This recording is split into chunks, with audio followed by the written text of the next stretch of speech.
Very good. So this is the official welcome. Welcome to Satsang and meditation. And welcome to all the friends who are joining us today online.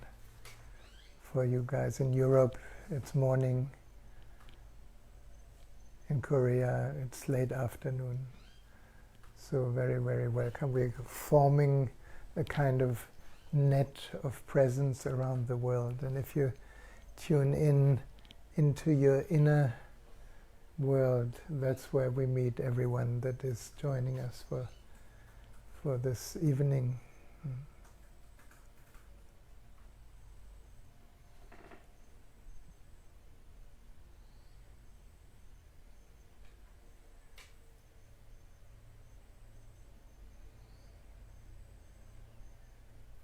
For me, these gatherings are a reminder.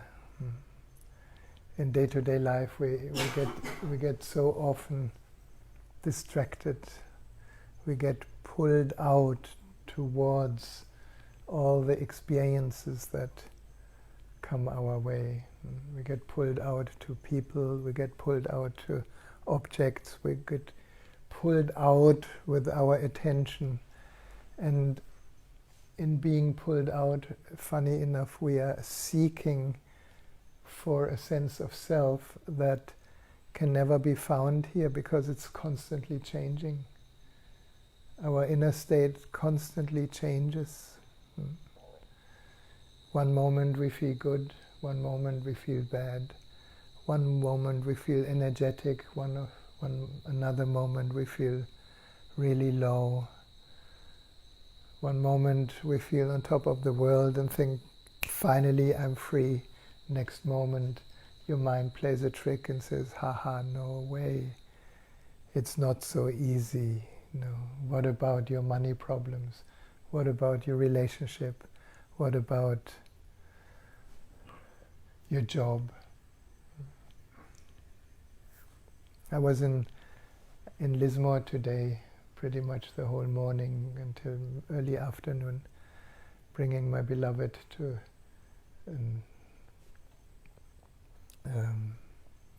what we call it, an exploration of her kidneys in the hospital.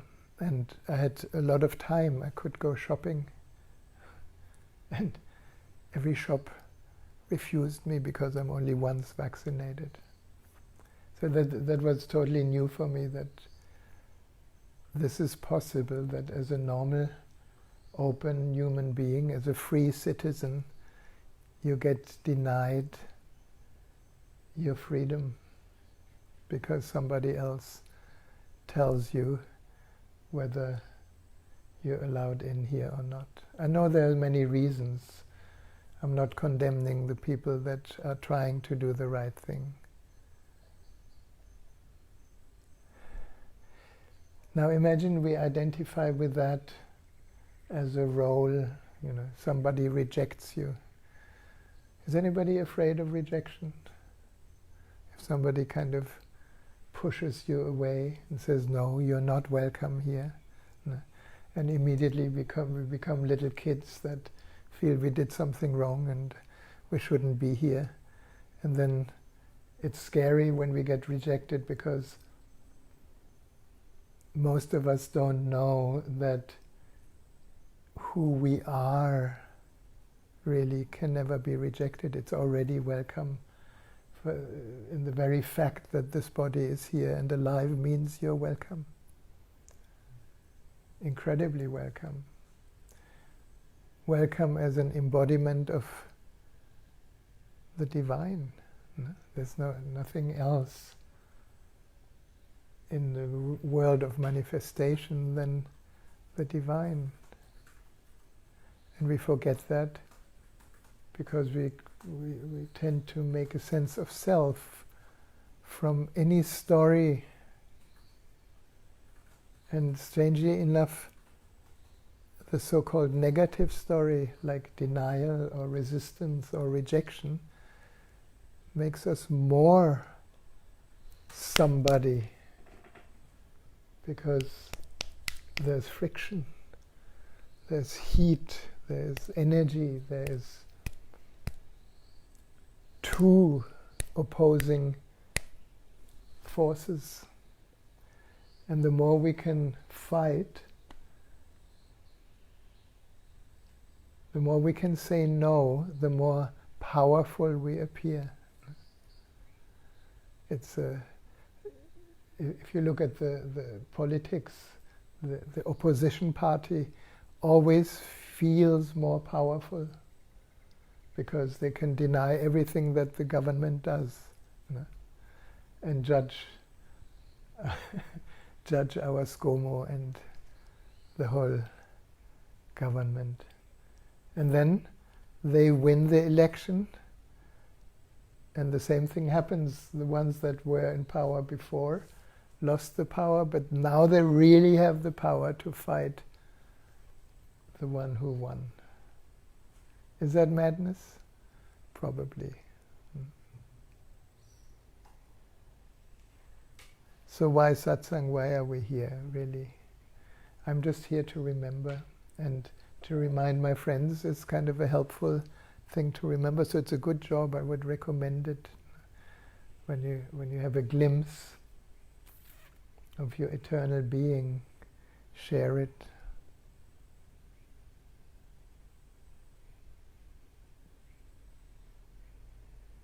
Why? Because the more we share it, the more we are it. Because it's not an it, it's a space. So this evening we're not going anywhere, we're not trying to become anything, we're not having a goal to achieve, we're not moving on the road of ambition, of getting somewhere.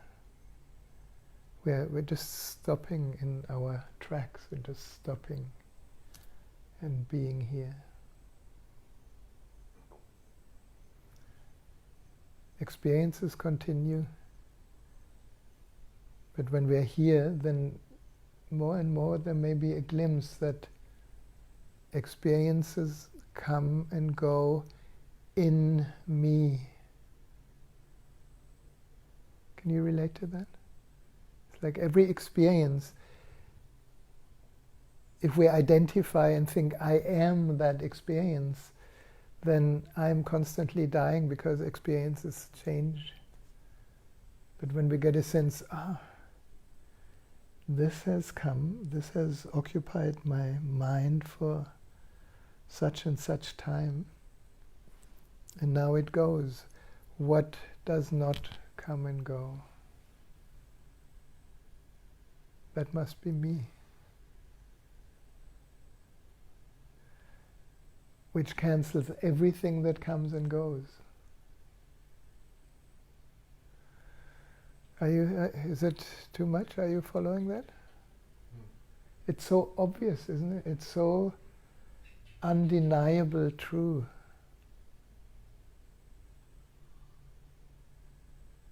That we overlook it most of the time.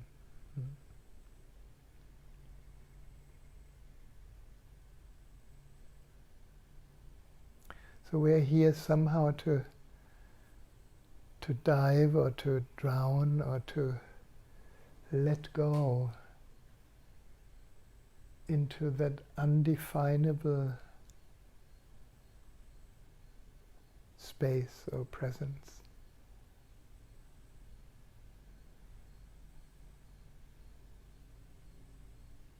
And as this is the same in you and me, in everyone, that in us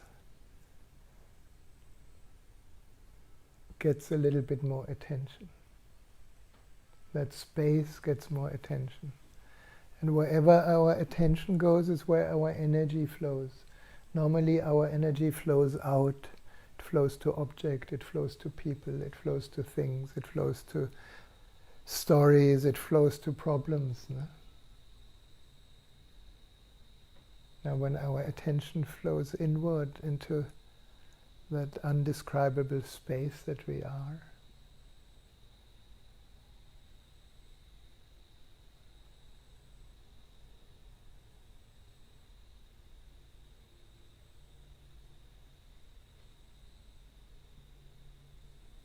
seems we disappear. No? So what disappears and what stays?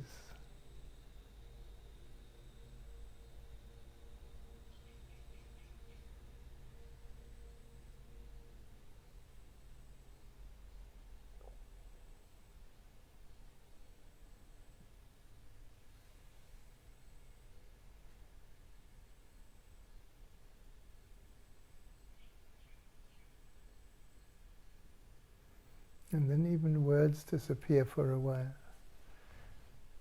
What is here behind the words?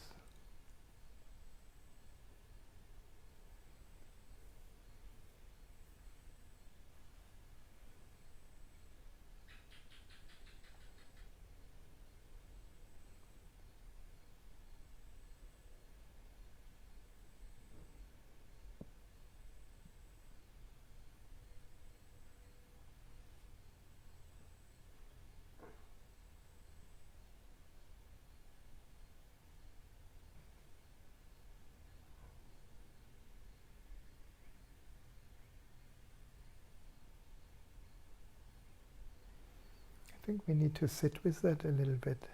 You can close your eyes and we're already on the way in, so just drop in. And there are many sensory experiences that happen in this moment. We hear the night animals, the frogs, and behind that is silence. We are perhaps aware of a movement within the body through the breath or the heartbeat, and behind that is stillness.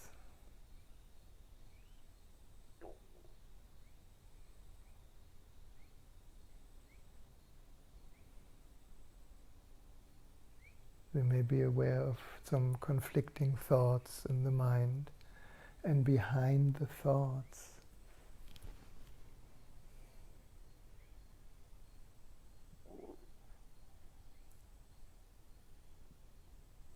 is no thought, is no mind.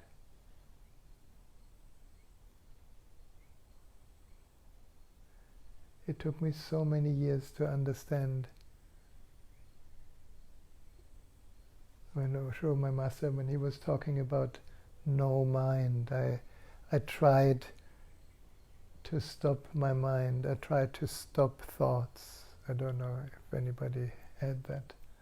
When you learn meditation and you wonder why the mind is so loud, and then you try to stop it, and the more you stop it, the more louder it gets. And only when the first glimpses of that realm beyond mind opens, we begin to understand that thoughts are not the problem. It's like clouds in the sky are not the problem.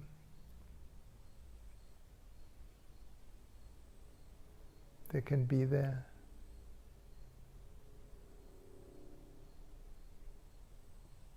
And the sky stays untouched. Who we are stays untouched.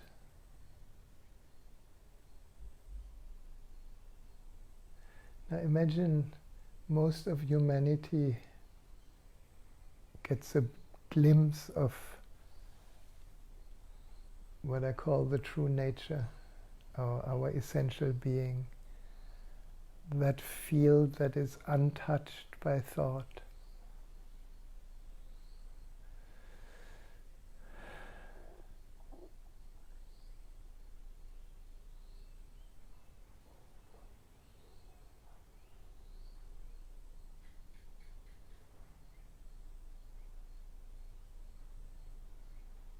Suddenly all conflict becomes completely meaningless.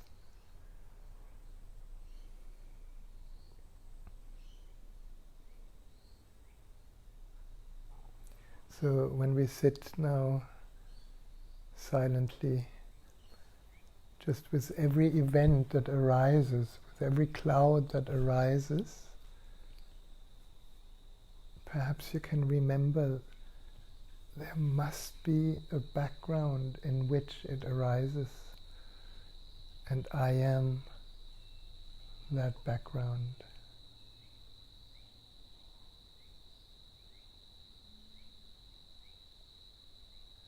Why can I say that? Because that which is aware of the ever-changing content of experience, and yet I am the experiencer. I am the field, the infinite, the boundaryless, the untouched.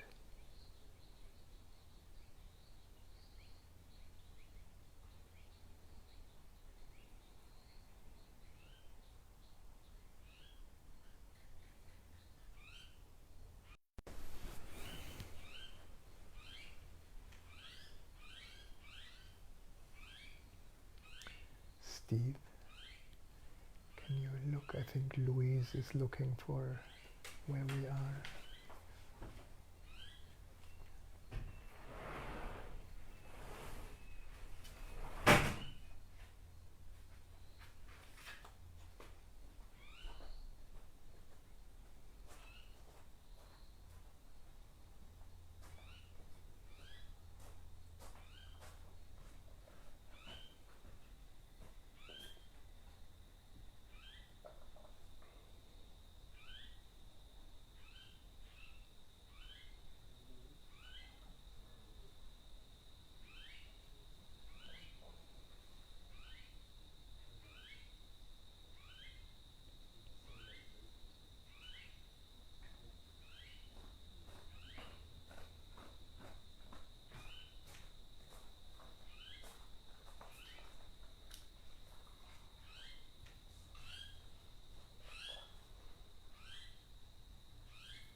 feel this peace.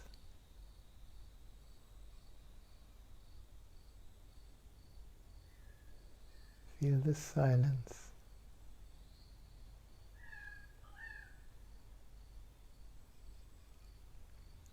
Let it seduce you inward. Let it take you in.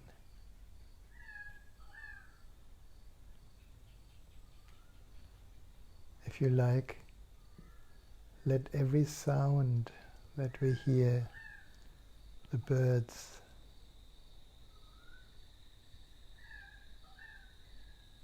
let the sound be absorbed in that which hears, in that which is aware of hearing.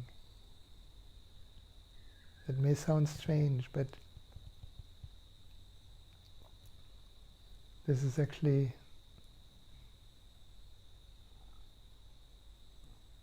one of the secret teachings of Tantra, as senses are absorbed in the heart, as we have 5 senses. We have a sense of feeling, seeing, hearing, smelling, tasting. And they usually take us out to the object. And right now, as we're sitting, as that space which is aware of all experience, it becomes an experience because there's a sensory component in it.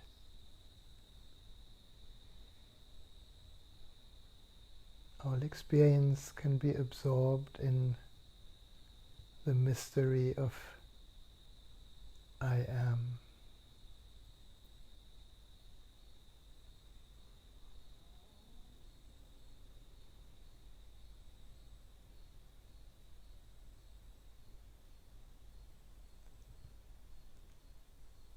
And the amazing phenomenon that all the masters talk about is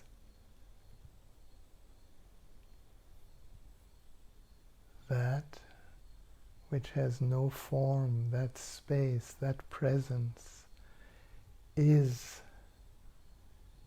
healing.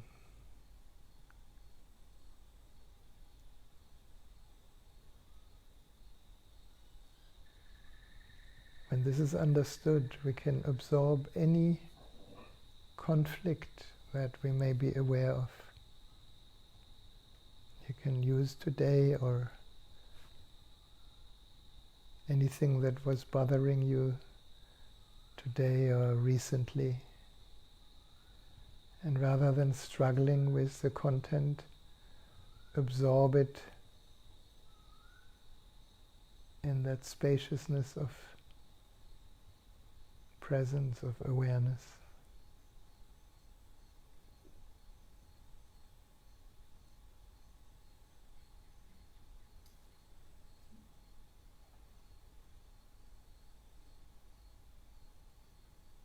You may be surprised that it simply disappears.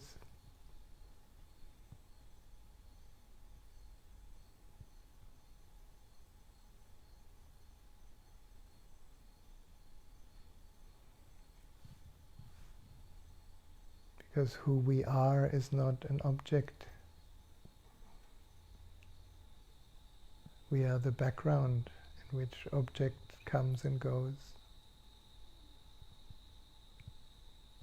So as object gets absorbed in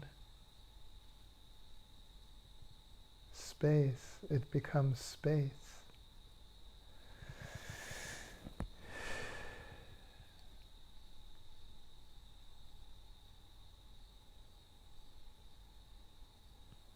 Don't believe me, try it. Explore it right now. Any conflict that you may have, absorb it in the heart, absorb it in that open choicelessness of awareness. in that open field of love.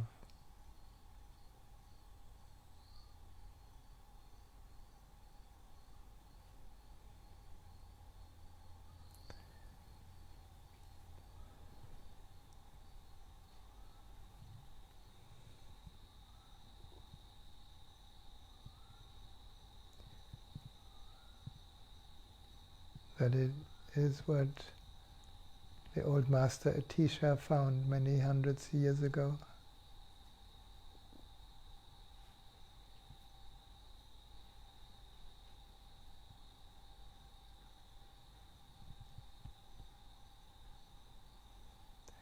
If those of us who work with people or help people to move beyond suffering, if we understand that within, then nothing needs to be fixed.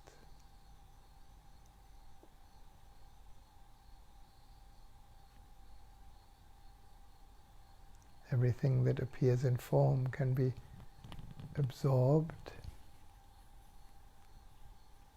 in the formless.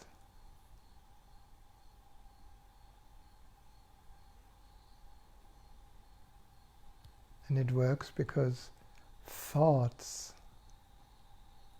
have no substance. And forgive me, stories, even our most important story, it's beautiful, but it has no substance in this moment.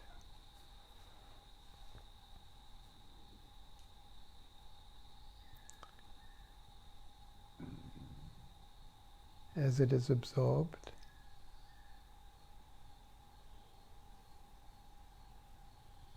it becomes the sky.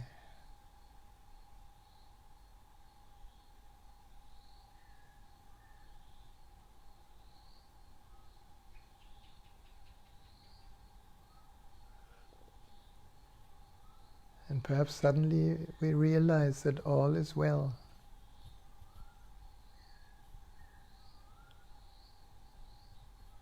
Before we think about it.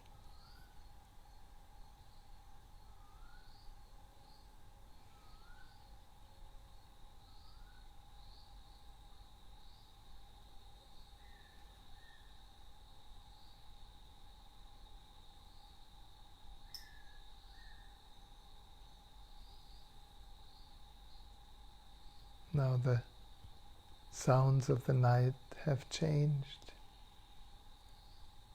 from birds to frogs.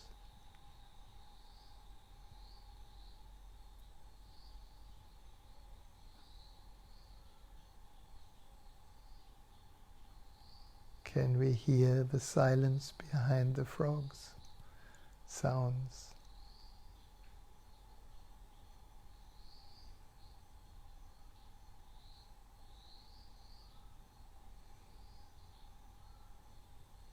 Can we feel the unique expression of love through the singing of the frogs?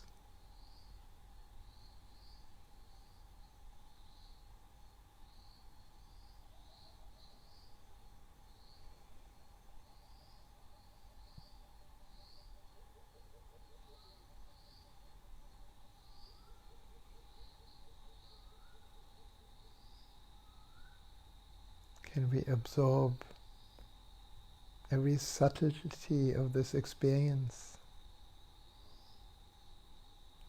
in the heart?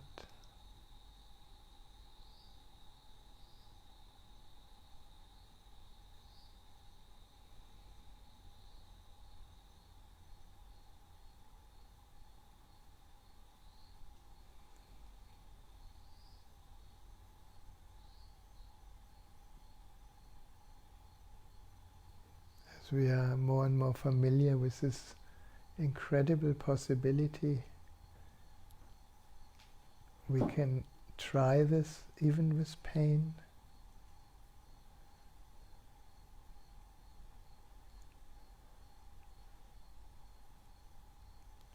Like my beloved Melly had an operation today, so she is listening, perhaps.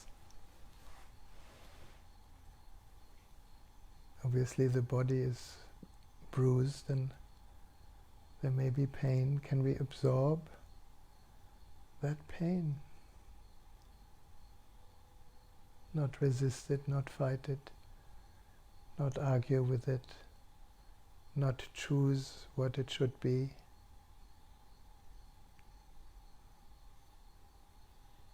But absorb it in that infinite openness of being.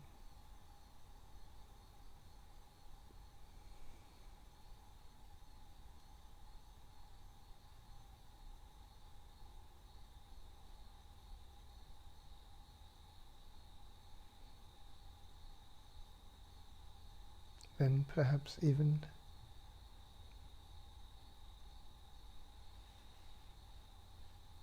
what we define as pain changes. It reminds me of a story from India where a famous meditative monk needed to have an operation. I don't know if it was a monk or if it was a high politician.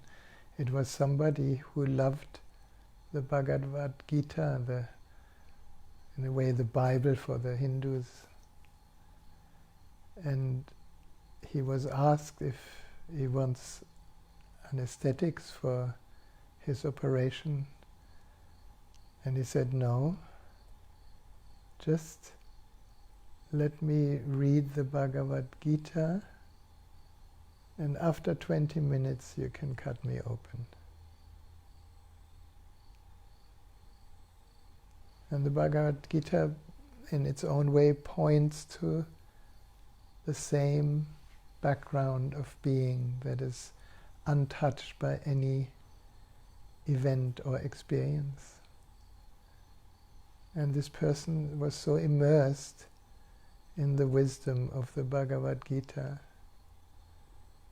that there was no pain, even in the body. And they opened him and sewed him back together, and he was totally conscious, present and empty. Now, I don't know if I could go into such a depth, but it's a beautiful proof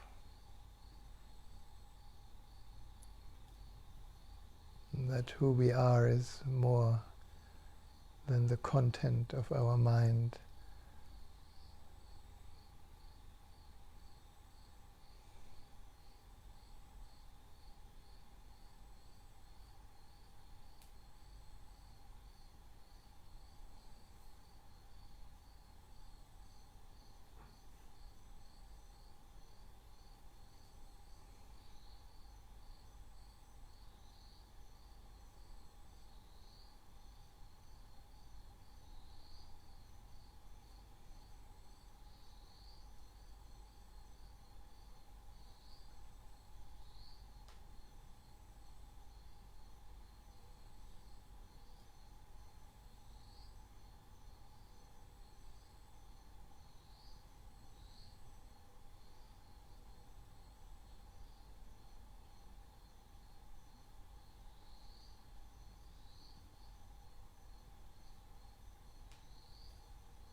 So from that depth inside, perhaps we can take a deeper breath. And for a little moment, let's kind of surface from the depths of infinite being back into the body.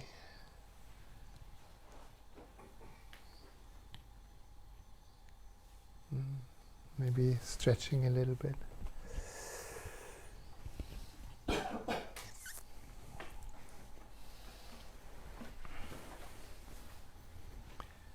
I like that sometimes in meditation we go very deep and then we come back to the surface, get a little bit identified with any kind of story that we may have. If there's any questions, you can, this is maybe a good moment to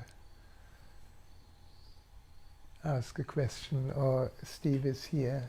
For those of you who are online, you can type anything in the comments.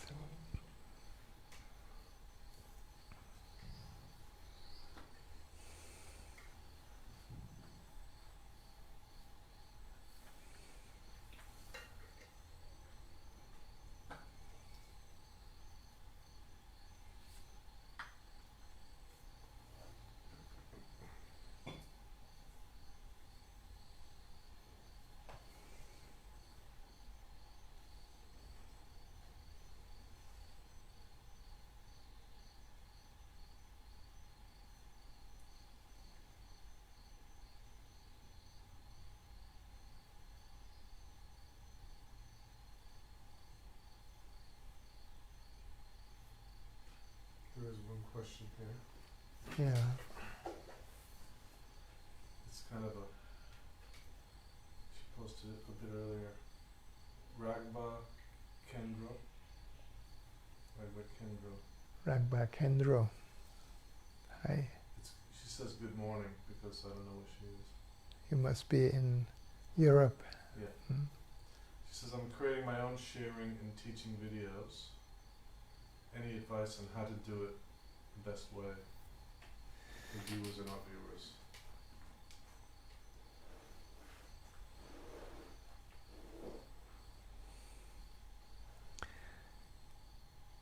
The best way is if you are as authentic as you can be.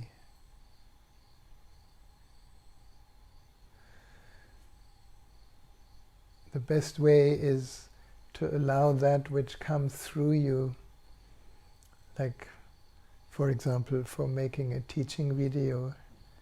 If you don't only make that teaching video for your students, you make it for you. You listen to the teaching that comes through you, and you receive it as much as you would like your students to receive it. Now, there are many publications or many online teachings that use many different concepts. So if you want many people to follow you, then you need strategies. And then people will learn strategies how to become something more than they are, which is never possible. So it's very subtle. Of course, when you're a teacher, you want students, otherwise you're not a teacher. But if you can be your best teacher yourself, your best student yourself, then maybe you don't get so many students, but you contribute to the field of consciousness in a much more profound way. So it depends a little bit of what you want and how you want it. The internet is full with very good teachers. One of them is Joe Dispenza, for example. He has a huge following because he promises you, with some success, to create your reality.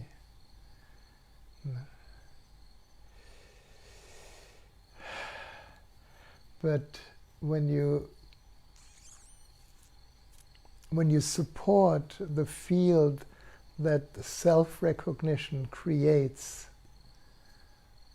then you may have only 1 or 2 or 3 or 5 students at a time. It's not so good for business, but it's good for consciousness.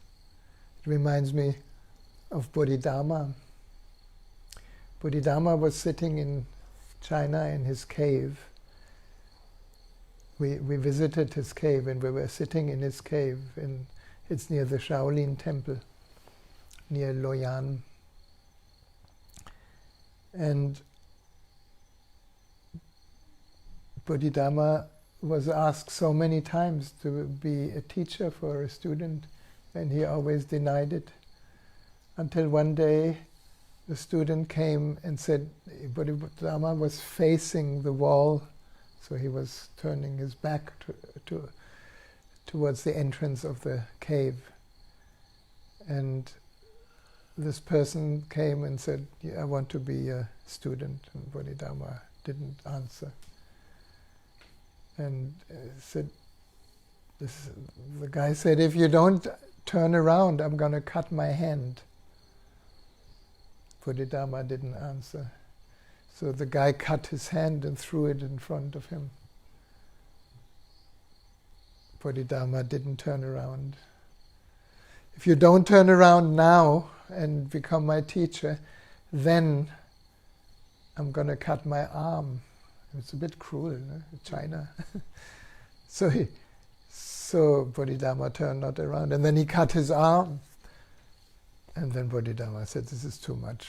I don't want to kill the guy. So he turned around, and I can't remember the name of the disciple, but anyway, he became a great master too. So it depends a little bit of what you want. If you want to be successful, there's nothing wrong in it, if you want to have lots of students, then you need to find a strategist. I'm kind of hopeless around strategies. I used to be better in that. So if you want to use that which has been revealed to you to be shared, here, there, and everywhere, then I would say, just be yourself, totally yourself. And it's scary, you come in front of a group of people without knowing, without plan, without concept, without scaffolding, without topic even.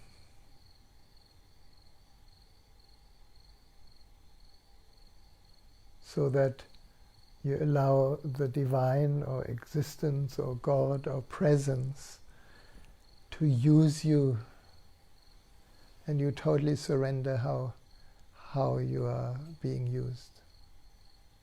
Is that too much? Can you follow that? No, yeah? That's good. No? Because there's so many teachers that know. I mean, there's so many scientists, so many intellectuals. No? And there's nothing wrong with it, but I think we are in a time where the intellect needs to be in service of the spontaneous creative response to now. And it's important because unless consciousness kind of makes a quantum leap, we are destroying this beautiful planet in the name of evolution and success. And as you are in that role and you're creating online trainings, which is beautiful, no? Then let that be a vehicle for the unknown to come through you. And it's scary because sometimes you sit in front of people, you have nothing to say, you don't know what to say.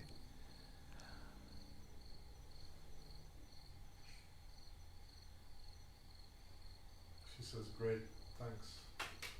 You're very welcome. Thank you. I thought it's a bit much what I'm saying, but... No, it's good. No.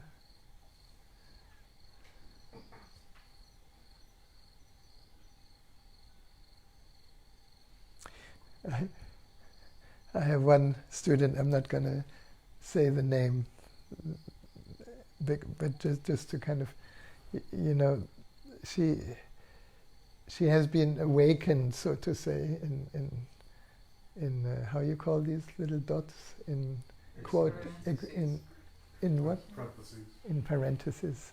No, in Quotation marks. quotation marks, yes. Yeah. She has been awakened many times. And then, sure enough, after a month or so, I get a help cry. Rahasya, I lost it all.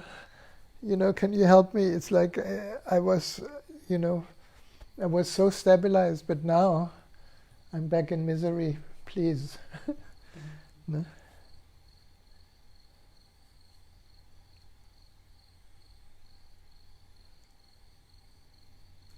That which is aware of misery has never been miserable.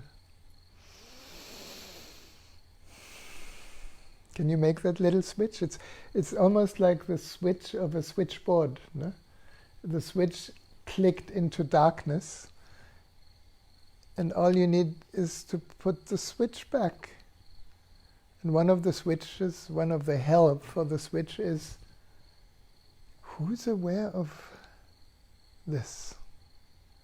I feel terrible, I feel depressed, I feel traumatized, I feel my life sucks. Who is aware of that? It must be you, no? Otherwise you couldn't say it.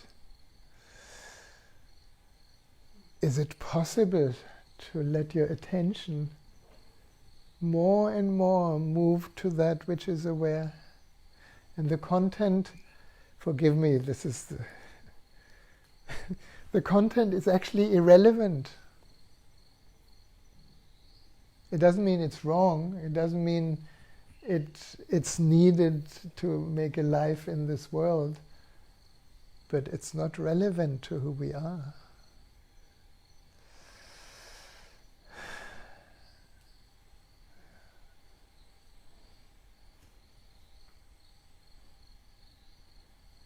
And then everything we have learned, I learned a lot on the level of strategies, first as a doctor and then as a therapist. I learned many tricks how to kind of convince the mind until you realize, my God, why try and change the content? Of course you can improve the feng shui in your own mind. That may be helpful, But why not let the mind be what it is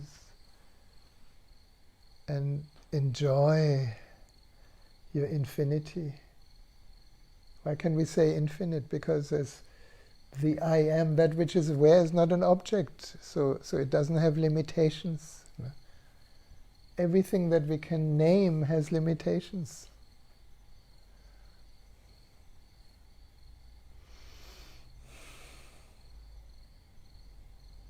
For the little mind to even think about, I'm limitless? No, really? Well, forget the I am. You are not there, there's limitlessness.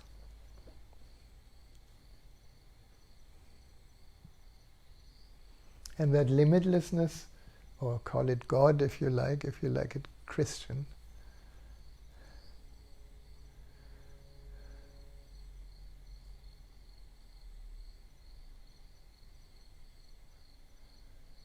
it's funny, the mind needs to invent a God that projects our own limitlessness on a limited power outside of us, forgetting that this form is a product out of limitless consciousness. Suddenly it takes form. Through you, through me, through everything that has form.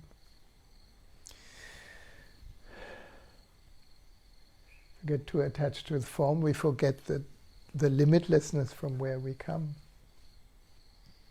or what we are.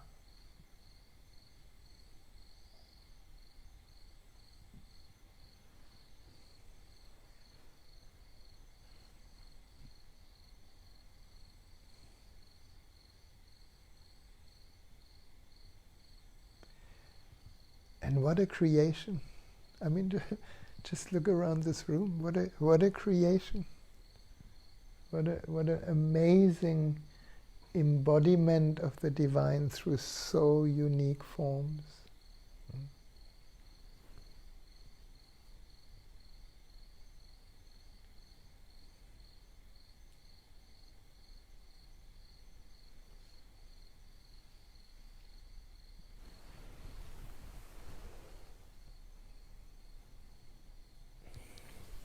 Mm. So let's take this from a different angle, because maybe it's too abstract what I'm sharing with you. But we have this beautiful system of Arasoma, and Arasoma has created these pomanders and quintessences among all these other bottles. And the quintessences, they point us, the best way I can describe it, they point us to the bridge between formless and form, between potential and essential qualities. And since they are all divine, the quintessences, they attune us to essential qualities that are already within us. And perhaps they have become more form already, or less form. And one of the quintessences that came to me today, is Sanat Kumara and Lady Venus Kumara. So in esoteric sciences, if you like, Sanat Kumara is the divine father energy that is in all of us. Even if you're a woman, you have kind of 49.999% man inside. It's just hidden. So the divine father or masculine energy, and Lady Venus Kumara, the divine feminine energy. It points towards many understandings. One is that whatever we represent in this life is divine. It may not always look like this, but it is the divine in form. In other words, Goddess or God doesn't have any body else than your body. It's a big responsibility. Walking goddesses, walking gods. And why father and mother energy? The tendency in religion, at least in Christianity, is this huge projection of the all-powerful Father. And poor Mother Mary stays a virgin. She stays actually always depicted as a young virgin. So the old father, the dominant society, male-dominant society, and the woman is kind of more a little bit by the side. But the Divine Mother energy, without the Divine Mother energy, we wouldn't even be here. So Sanat Kumara and Lady Venus Kumara are kind of, I'm sure you have that sometimes. You know, as a woman you suddenly feel such a fullness of femininity that is more than the body, that kind of fills a room. Often you feel that when you're connecting with a little child or with your lover, and there's nothing in between, and you just expand as a physical body of love. And the divine masculine energy is more that divine presence, that groundedness in the here and now, that can hold the divine feminine. And as essential energies, they alternate. We sometimes feel more male and sometimes feel more female. We sometimes feel more active and sometimes more receptive. We sometimes feel more strong and sometimes more fragile and transparent. And when we have no preferences, then the play of that appears in all sorts of different situations. It expands usually when you take a walk at the beach, because there's expansion outside, there's a vast beach outside and the vast sky outside, and it resonates with your vastness inside.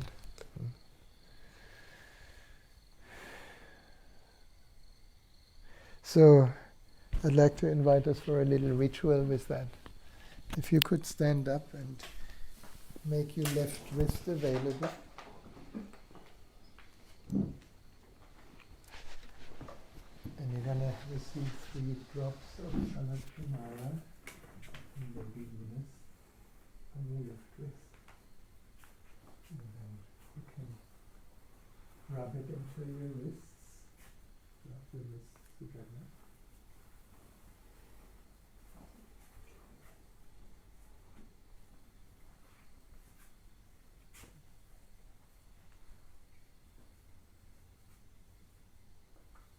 And then you can close your eyes and just feel into what I've been trying to describe. Feeling into this essential 2 qualities, the male and the female in its divine form here. And then you can raise your arms high above the head.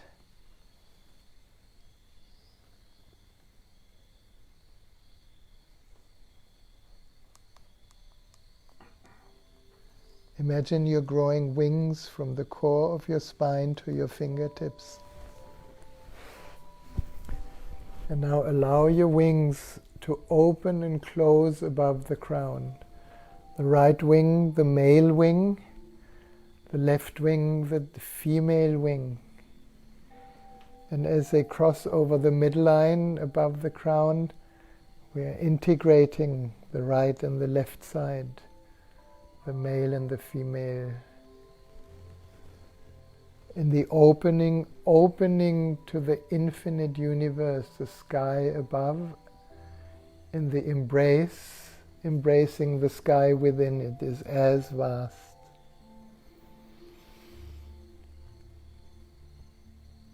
In the opening the curtain of all divisions. So when we are opening, we are one with the whole vast existence. In the embrace, we embrace that oneness. And then when we can open and close our wings around the 3rd eye, the forehead center. In the opening, imagine we are drawing the curtain of our identifications open. Everything we thought we are is not who we are. So when that curtain is open, we see reality as it is. And in the embrace, we can embrace our clarity of seeing the suchness. And then letting your wings, your divine wings, open and close around the throat. In the opening, drawing the curtains of all our beliefs, the limiting and the great beliefs, all beliefs. And in the embrace, embracing that infinite space of not knowing, of that creative energy that arises from nothing, from no thing.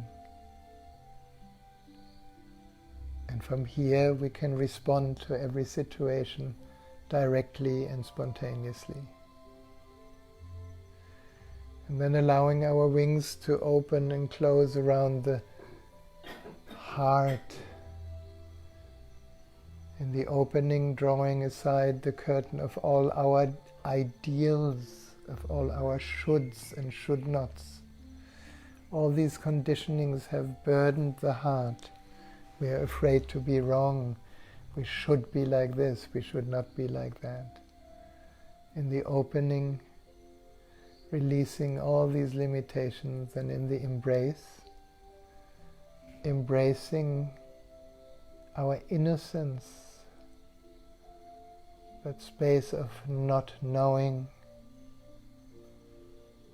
that innocent heart that is still here. And just allow your wings to rest over your heart for a moment.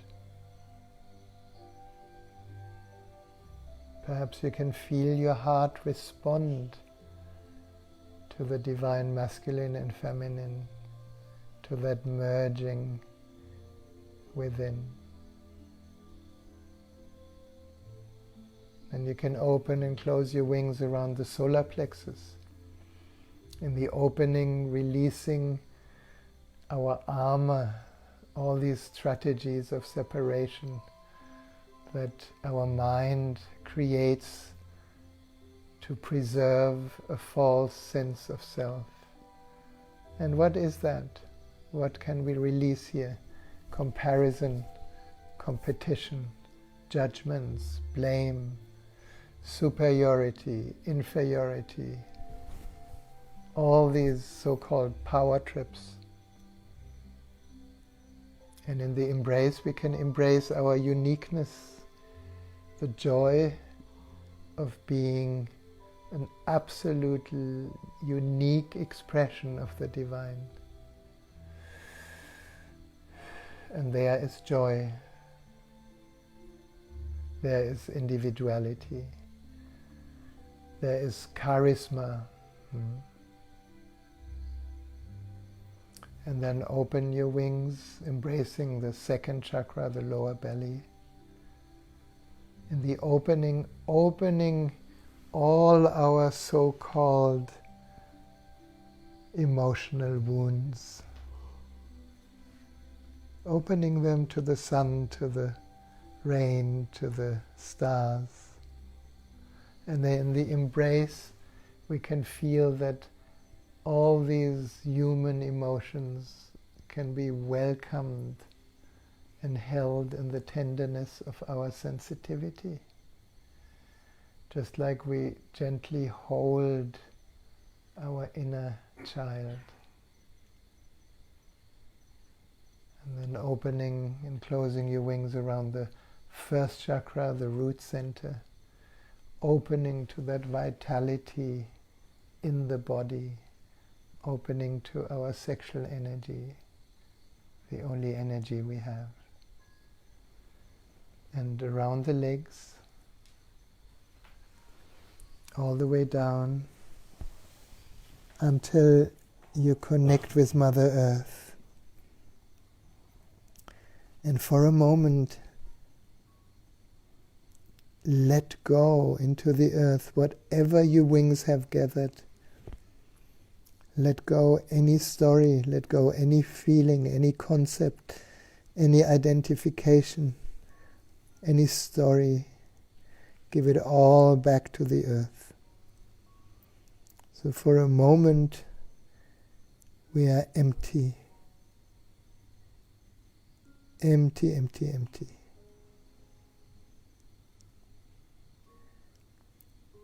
And when we completely empty, notice what is gone and what is here. And you will find what is here has no beginning and no end. And then as we come up, we can unwind our wings around each other in a backward spiral.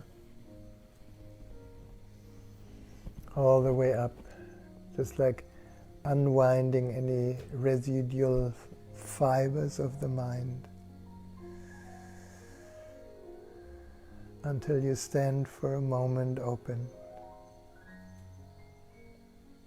The angel that you are, male and female, both. We need both wings to fly. And the outer marriage is only a symbol for the inner marriage. And then we can allow our wings to come together, our palms to come together. And bringing your wrists close to your nostrils. And taking 3 deep breaths of this fragrance into the temple of the body.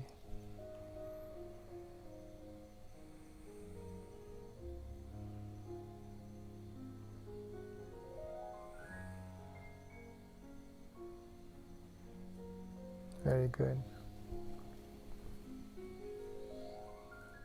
And then we can sit.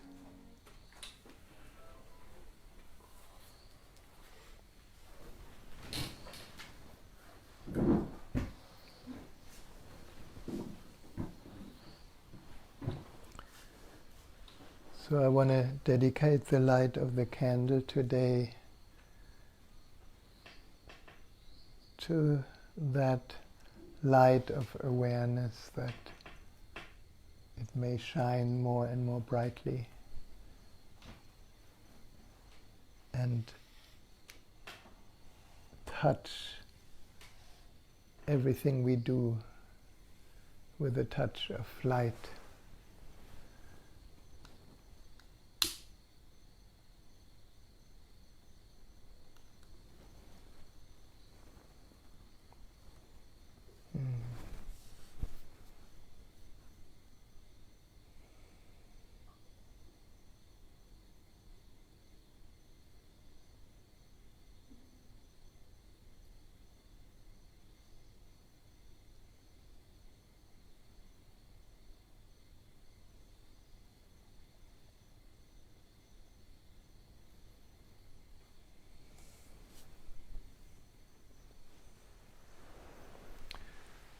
Maybe we sit a little bit more. And just feel into that simple and yet sacred space that we've been touching with Sanat Kumara and Lady Venus Kumara.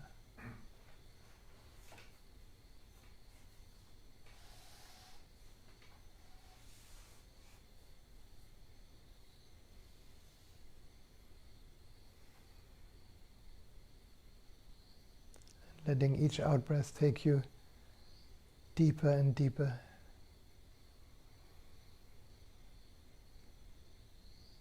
While we are not looking for anything, we are just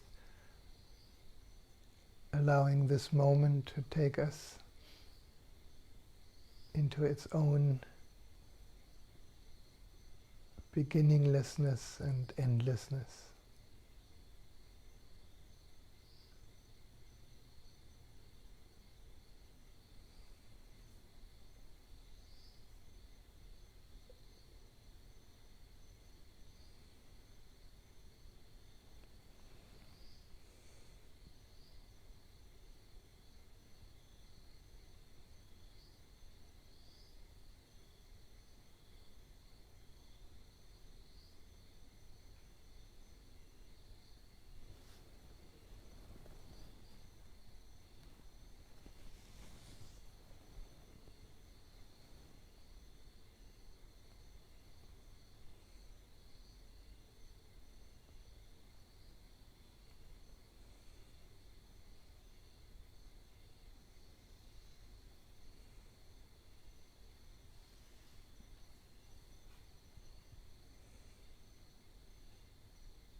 Just a deep breath into now.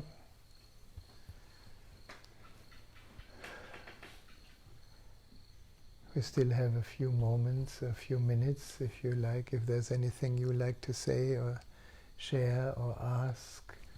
And the same invitation goes to the friends that are with me online today. Please feel free. Yes. What was the name of that quintessence that you shared with us? The quintessence is called Sanat Kumara and Lady Venus Kumara. The divine masculine energy and the divine feminine energy.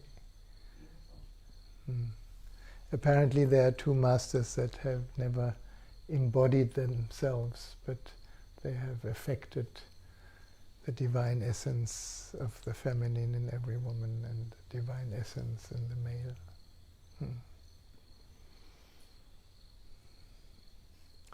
A beautiful tantric couple.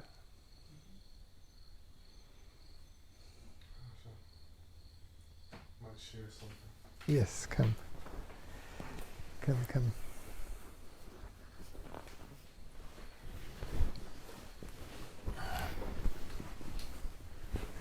Hi, brother. Hello. No question, but just sharing an experience, which probably for people overseas they wouldn't get the opportunity to do this. I don't know, but something I've only done once before, and this past Sunday. So some friends have been saying, "Would you like to try some mushrooms?"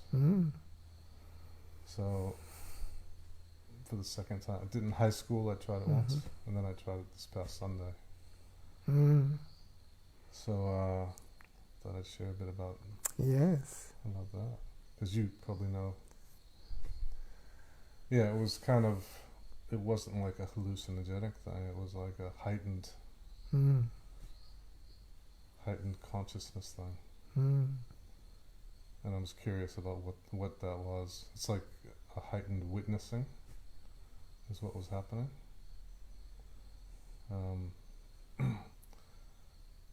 The first thing that happened, so we're at my property, so the property's, as you know, it's kind of in nature. It's a very, nobody around, and very beautiful. The first thing that kind of happened though was the phone had to go. So the phone, like, not just away, but actually in the closet, put it away. So it was like the phone, didn't want the phone there. That was the first thing. Second thing is we're just kind of, everything's heightened. All the nature, all the trees, all the plants, all the flowers, all that thing. I'll just tell you some interesting things. Then I was inside, lying on the couch, eyes shut, going in, and then there was like, I felt kind of this resistance, which I just observed, and then it just kind of, it was gone. And then one of the most interesting thing was, then I was in that space, and I was going in, and I was just observing, and I was, what happened was, who am I? That question kept coming, who am I, who am I, who am I? And then, so then I was looking for where I am in this body, so am I in here? Am I here? And I just went through my whole, scanned my whole body, and there was no me. That was happened then. Then the next thing that kind of happened was I was up in my garden eating rocket lettuce. And it was very, very tasty. And then I've got a paddock on the north side, and it's a hill. And like the week before, I was like, I need to get some cows in there because the grass is 5 feet tall, 4 feet tall. And so then I'm eating the rocket lettuce, and I'm just looking, checking everything out. And then all of a sudden I see a massive bull and 7 cows in my north paddock coming through the gate, because I had all my gates, and I had part of the fence was down, and it's like, what is going on, right? And then I just go, I go over, and so they were halfway through the gate to come into the property where they probably get into my house and everything else, right? And they saw me, and then the cows kind of took off, but the bull, this massive bull, he was huge, with a big bump on his back. Him and his girlfriend hung out there, and I'm just like, where did these guys come from? You know? And then, so then I closed the gate, and then I'm like, oh, my fence is down, you know, because I took the fence out because I was moving a whole bunch of wood to burn, yeah. So then we go over to where the fence, because it's barbed wire, and it's on these metal poles, and I had ripped it out and just months ago, and then the bull and all the cows are coming there, and it's quite a big gap. And then I called my friend. I said, hey, check out these cows. And then I'm like, oh, I better go close that gate. So I walked down and closed that gate. And then my friend goes, hurry up, get back here, here they come, you know. And so then we had to get this barbed wire fence, right? But the barbed wire was all intertangled, right? And I'm just going, I'm looking at this going, how am I dealing with tangled barbed wire right now? Tripping. And so I was going to get the loppers out, and then my friend said, no, I like puzzles, so and so I just watched. Anyway, we managed to untangle the whole thing and not get any cuts. And then we hooked it up. And the bull stayed outside. And the bull's just there going, just looking. Very peaceful, very calm. In his presence, he was powerful. And anyway, it was a beautiful afternoon. But then the next morning, I picked up I'm reading your book, right? And then the next section was about, in Japan, I forget it's called the 10 something, Zen something. The 10, yeah. The 10 bulls of Zen. The 10 bulls, it was the next thing I was reading. It was literally, and then, so it's 10 photographs, or 10 paintings 10 pictures in many Zen temples around Japan, depicting the story of awakening. And the first one was the farmer's looking for his bull. And then you said in the book that the bull represents the true self. So anyway, and he wanted to come in. He wanted, the true self came home. That's what I'll just, fantastic. Who knows? Anyway, I just thought I'd share it because it was an interesting experience. It's incredible, no? I mean, these synchronicities in a way happen all the time, but we are not aware of it. We're so busy with our own story. So sometimes these, mushrooms or other consciousness expanding drugs can give you a glimpse, no? But the thing is, it's still chemical. No? Yeah. It's a chemical induced space. Even mushrooms? Even mushrooms. I remember I think the only time I took mushrooms was in 1979 in Nepal. And if I look back, it was a fantastic opening to see that there are dimensions beyond the mind that we are normally not so aware of. But unless these dimensions open within you without chemicals, they are, I had strong arguments in Brazil, they do the ayahuasca. I don't know if you ever... They do a lot of that around here too. There's a lot of ayahuasca around. And I had a big argument with some of the guys who have ayahuasca every week and say they're completely their consciousness is clear. and then you look into their life, the life is a mess, the relationship is a mess, there's abuse in the family, physical abuse, repressed anger that comes out in the weirdest way. But when they are on ayahuasca, they are clear. And then I said, guys, it may be beautiful, but unless you use that possibility and actually explore your inner world without the chemicals, you're going to get hooked to the chemicals. No? So yeah, I mean, great. Then you know that the bull Nandi is also Shiva's riding vehicle. The bull, Nandi. You know? Which means Shiva, the great destroyer, came to visit. Great. What is he destroying? I'm still here. You're still here. Thank you. Do they grow in your garden? No. No. Okay. Well, maybe. Yeah. The bulls are there. Yeah. Yeah. Yeah. There's so many things that can be a support and a hindrance both. You know? So it depends. It really depends on how we take it. You know?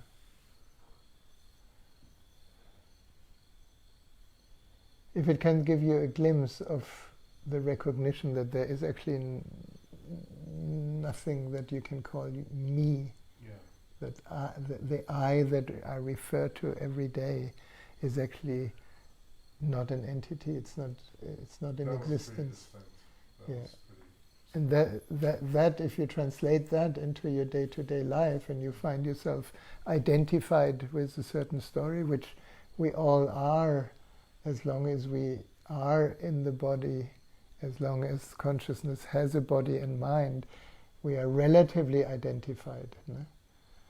But I call it relative. The more you remember that we are consciousness, the less the identification has a grip on your psyche. So the end of suffering is right there in the middle of experiencing without interpretation. And that somehow, for some people it happens in one go, in one shift, and for some people it happens gradually. You maybe have once a huge glimpse of your eternity, and then the clowns come back, and then maybe the next glimpse comes a few years later, and then maybe more and more and more. You know? And my guess is, the person that asked a question about being a teacher, I think it's very valuable if it comes slowly to you, because then you can discover the dissolution of different aspects of identification and see what is there as a deeper revelation of our innate truth. And I don't think that ever stops. There's no such thing as happy ever after. It's like an endless unfolding.